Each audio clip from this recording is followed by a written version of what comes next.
in between the cells, you see slits. In between the cells, you have narrow gaps, and those are called intercellular clefts. You know, cleft means gap, right? But look at these gaps, intercellular clefts. These are very narrow. See here, very narrow. See here. Okay. So only allows small solids, right, and fluid. Now, fenestrated capillaries. In fenestrated capillaries, you have intercellular clefts as well as through the cell you have pores. So in the endothelial cells, you have pores, and where you will find this type of capillaries in the small intestines, endocrine glands, and kidneys, in those organs.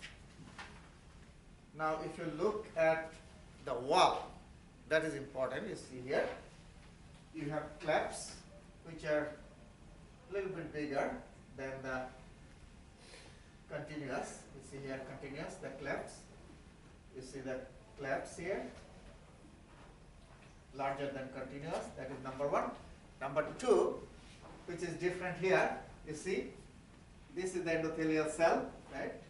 Flat cell, and you have also pores inside the cell. Okay, so that is different here. You see the endothelial cell here, no pores in the cell, only clefts. Here, you see clefts are there as well as pores in the cells. So this is more permeable, present in the kidneys, endocrine glands, and intestines.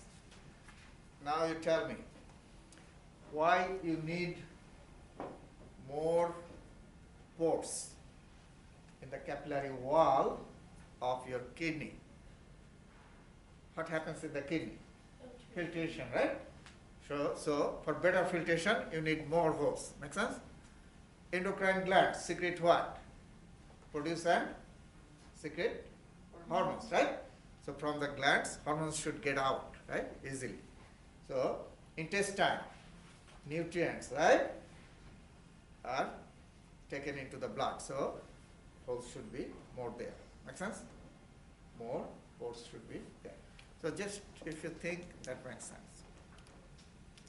Now let's see the largest, most permeable. That's the sinusoidal capillaries. You see here, the intercellular clefts are very big, right? In between the endothelial cells. And also the pores through the cells are large. So here, both clefts and pores are very large compared to this one. Make sense? So which one is most permeable? This one, right? Will allow larger things to pass through.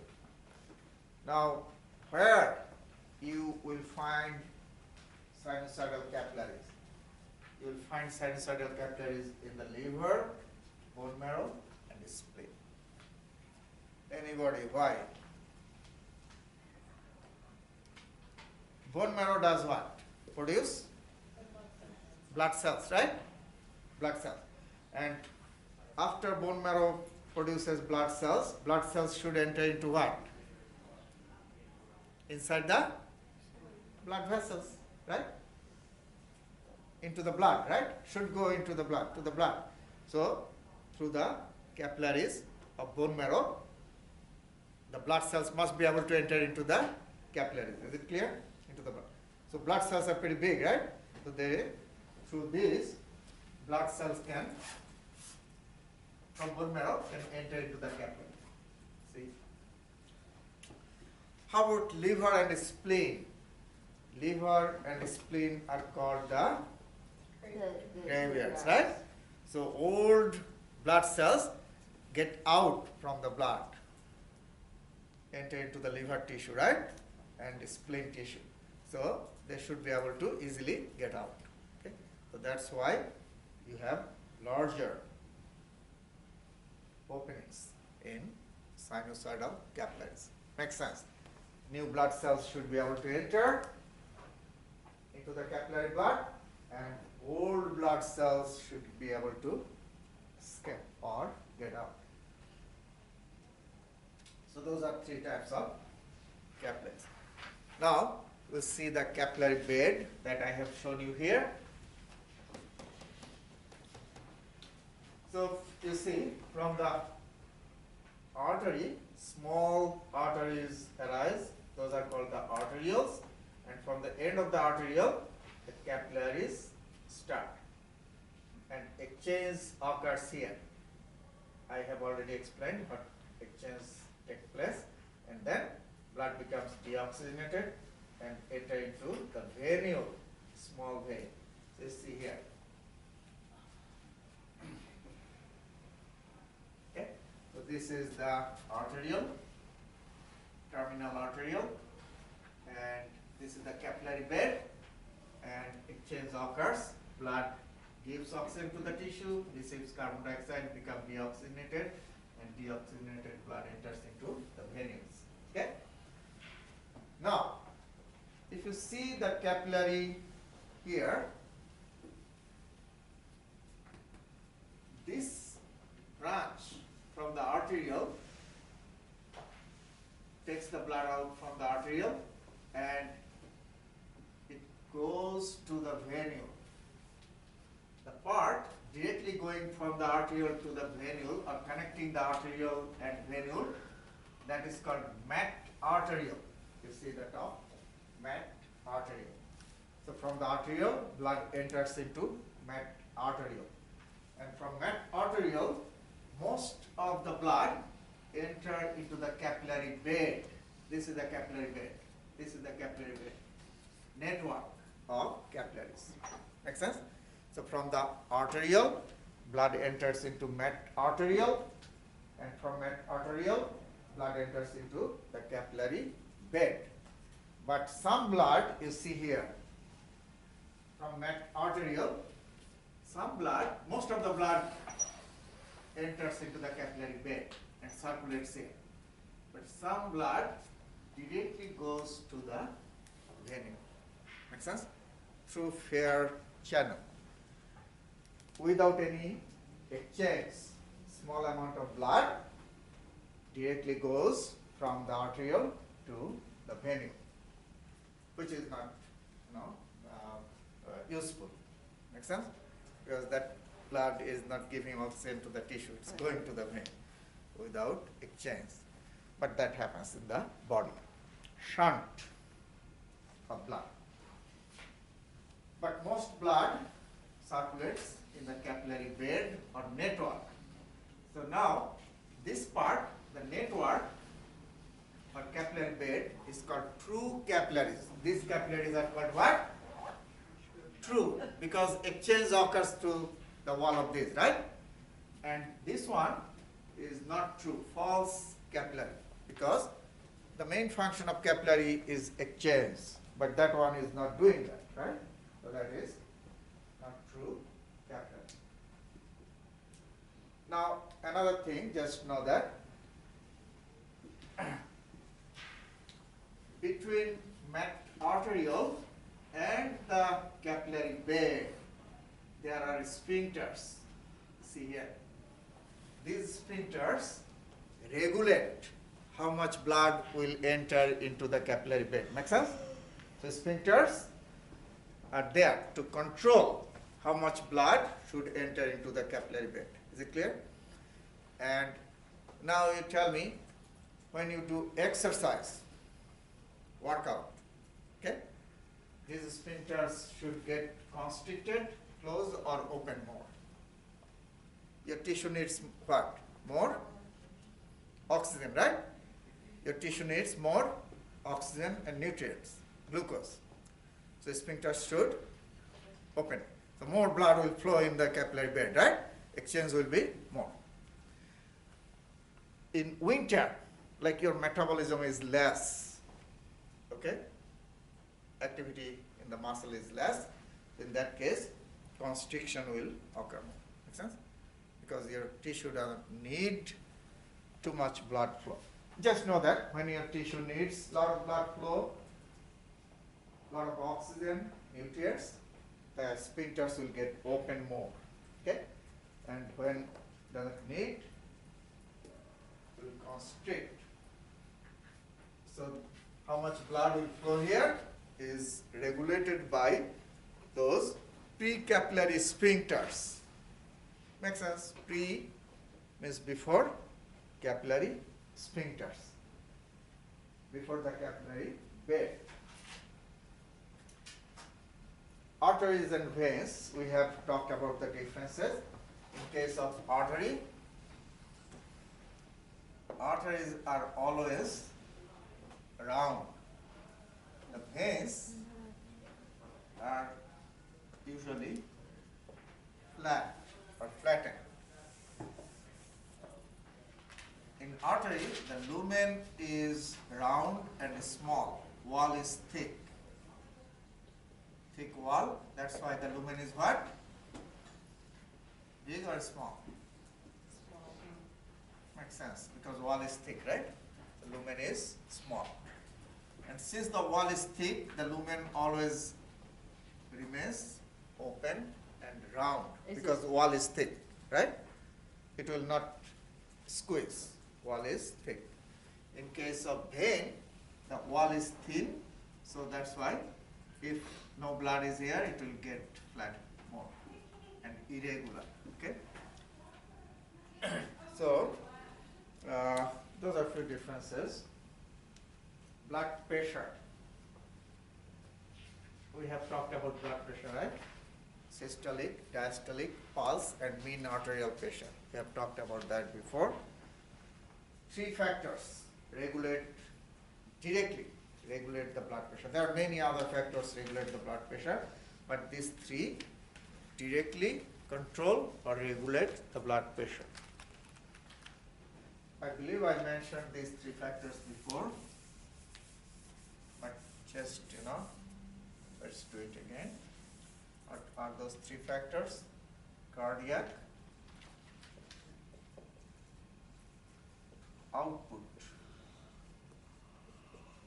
Shortcut is what? CO.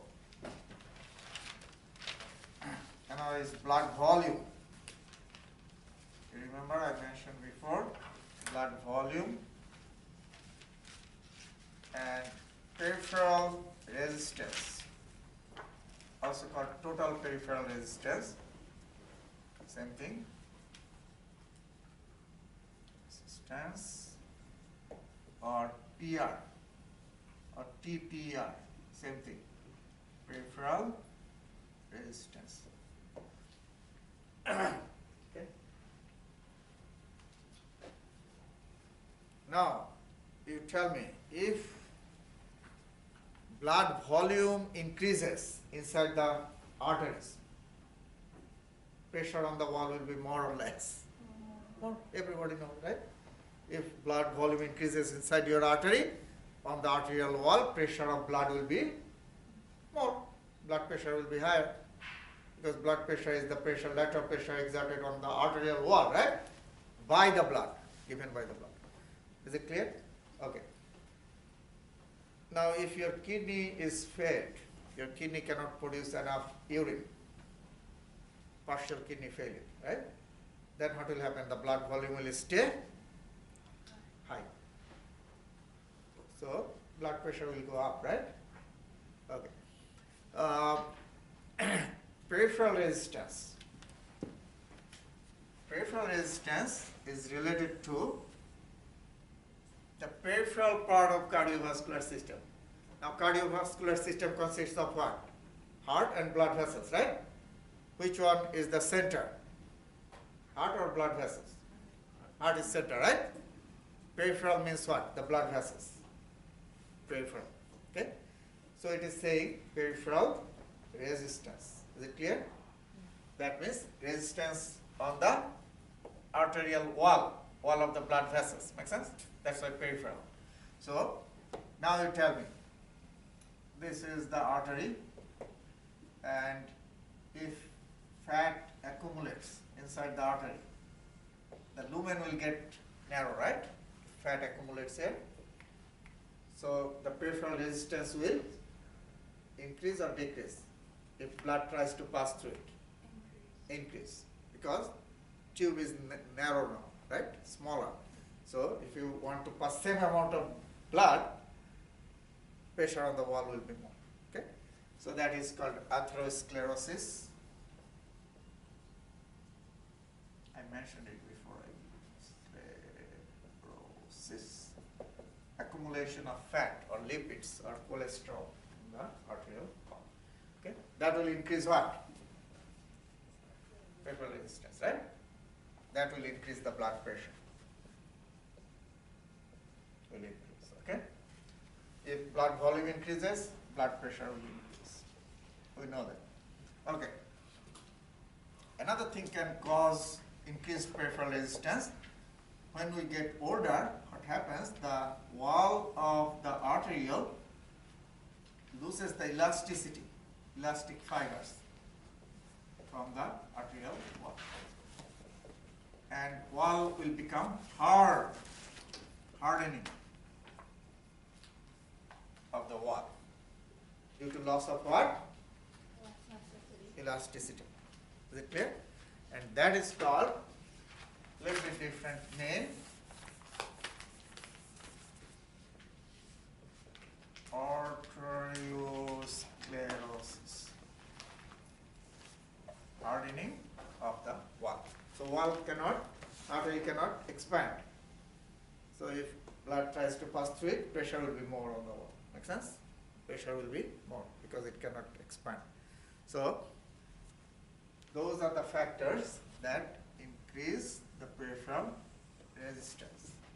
Now cardiac output. Cardiac means heart. Output means how much blood is getting out. Output. How much blood is getting out. Make sense? In 1 minute. That is cardiac output. In 1 minute, how much blood gets out from the heart. Now look at this. This is your heart. Okay? Ventricle contracts, blood gets out. Right? And in 1 minute, if your heart beats or contracts 70 times, right? Like 70 times. If you add 70 times how much blood got out by 70 contraction. Make sense? Add them. That is the cardiac output. Because in 1 minute I said, right, how much blood gets out. Now if in one stroke or contraction we see how much blood gets out, that is called stroke volume. In one stroke. Okay? So two different things. You will also hear stroke volume. Stroke volume. In one contraction. One contraction. How much blood gets out. And cardiac output in 1 minute, that means about 70 to 80 contraction, right? Together, how much blood is getting out. Yes? Is cardiac output the same thing as ejection fraction? Ejection fraction is stroke volume. Fraction of, yeah. So now you tell me, if your stroke volume is 70 milliliter, okay? Stroke volume is 70 milliliter and your heart rate is 70. What will be the cardiac output? In one stroke or one contraction, how much blood gets out? 70 milliliter. Make sense? In one contraction. And your heart rate is 70. That means in 1 minute your heart beats how many times? 70 times, right? So what will be the cardiac output? 4900. sense? That means 4.9 liter. That is close to normal. Okay, that is normal. So you got the difference? This is what? Blood gets out. This is what? Stroke volume. Makes sense? Now if I add 70 times, 70 stroke volumes, right? That will give you a cardiac. Is it clear? Okay. So now you tell me, when your ventricle contracts, if more blood gets out, that means what? In the artery, you have more blood. Because from the heart, blood goes to the artery, right? So if stroke volume or cardiac output is more, blood pressure will be what? Higher, because in your artery, you will have more blood. Okay? If your heart stroke volume is weak, like heart contracts like this, small amount of blood gets out, enters into the artery, right?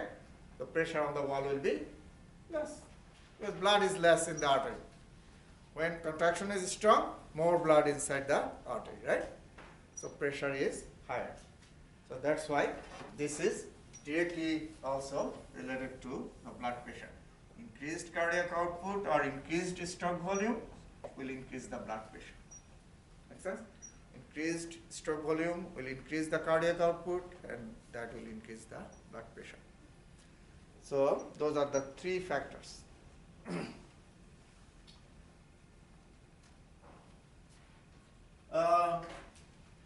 Regulation of blood pressure. How the blood pressure is controlled.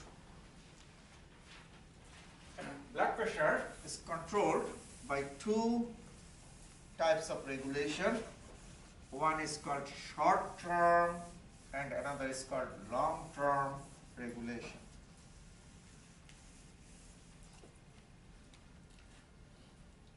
Short-term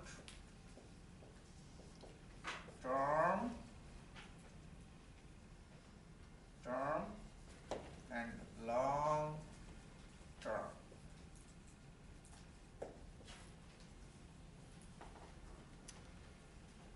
How many of you remember I said when in NP1 I talked about 11 systems. Remember how many systems? 11, right?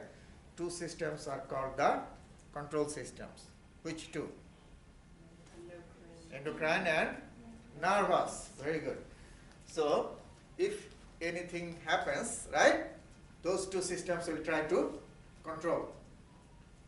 So, and they will work pretty quick. Nervous is faster than endocrine, but both are pretty quick. So, the nervous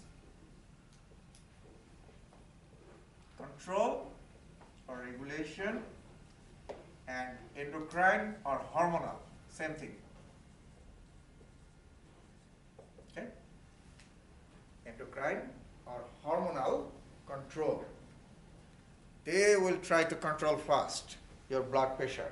If blood pressure fluctuates, drops or increase, these two systems will try to maintain homeostasis, try to bring the pressure back to normal. Is it clear? Because those are the control system. And another system which works through the change of blood volume, that's the kidney or urinary system. Through kidneys.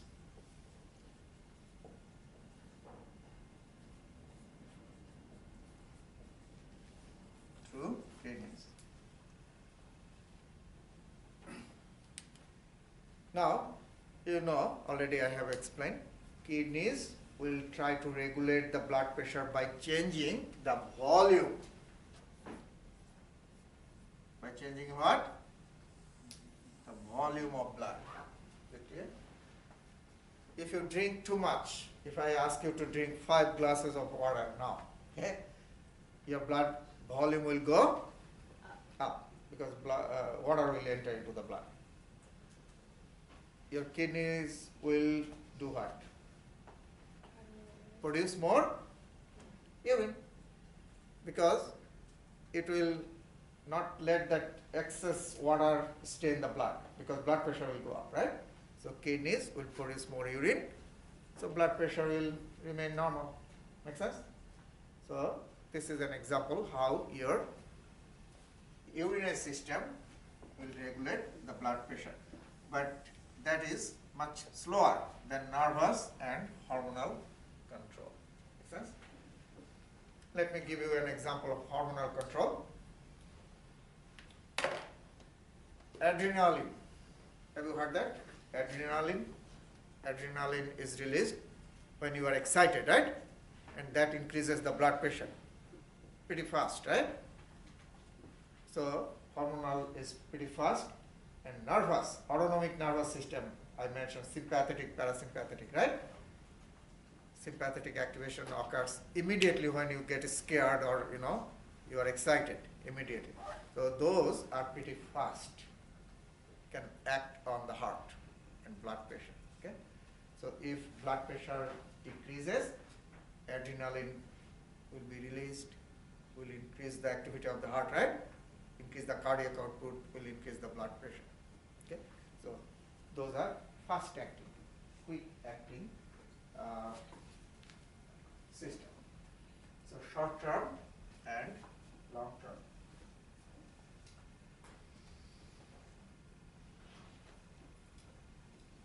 Now, which brain areas regulate the heart function? In the brain, you have two locations where you have cardiac centers. One is the cerebral cortex, where you have cardiac center, and in the medulla oblongata. So in these two areas of your brain, you have centers for the heart. What happens, you see, this is your heart. This is your heart, okay? And this is the aorta, aortic arch. Three branches, you remember, from aorta, brachiocephalic trunk, left common carotid, left subclavian. So this is common carotid, and this is the external and internal carotid. You already know that, right? Common will divide into internal and external carotid. So in these areas, particularly in these areas where the common carotid divides, that is called bifurcation of common carotid and aortic arch, you have receptors. This is interesting. You have receptors. These are called Vero Receptors. Okay. In the wall of those arteries, you have what kind of receptors? Vero means what? Have you heard anybody? Vero? Barometer? Okay, now some of you said it. Pressure. Measure pressure, right? So Vero means pressure, right? So these receptors are pressure receptors. Is it clear? So they will be activated by pressure. They will be activated by what? Pressure. So now you see, if blood pressure increases,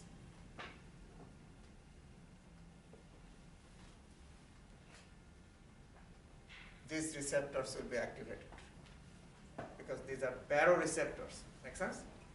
So if pressure increases in the arterial wall, baroreceptors will be activated. Is it clear? So these are receptors, number one. So they will be activated and will send signal to your brain centers. Brain. send signal to the heart and to the blood vessels. This is artery. Artery. This is heart. Now last thing, you tell me, blood pressure has increased here, okay? That will activate what? Vero receptors. Vero receptors will send signal to the brain. Is it clear? Which is the control center. And now control center will send signal to the heart and the blood vessels. Because we know both can control the blood pressure. How heart can, if the blood pressure increases, what kind of signal from the brain should go to the heart? To decrease force of contraction or increase? Decrease, very good. Because if force of contraction increases, blood pressure will further go up, right? So, is it clear? Heart will tell the heart, don't contract too forcefully, okay? Reduces the force of contraction, decreases the force of contraction. Number one. Number two, will send signal also to the arteries and will tell the artery to constrict or dilate to decrease blood pressure. Dilate. Makes sense? If it constricts, pressure will be more. Is it clear? So that is the circuit, how the blood pressure is controlled. Is it clear? So three things: receptors, control center, effectors. Effectors are heart and the blood vessels. And you already know what action of the heart and blood vessels will change the blood pressure. Is it clear? Okay, so let's stop here. Rest few slides, if you read, you see the same thing I have mentioned here. On the heart, on the blood vessel. You see the brain, heart, blood vessel. Okay? So you will just read this. I'm going to go look for it.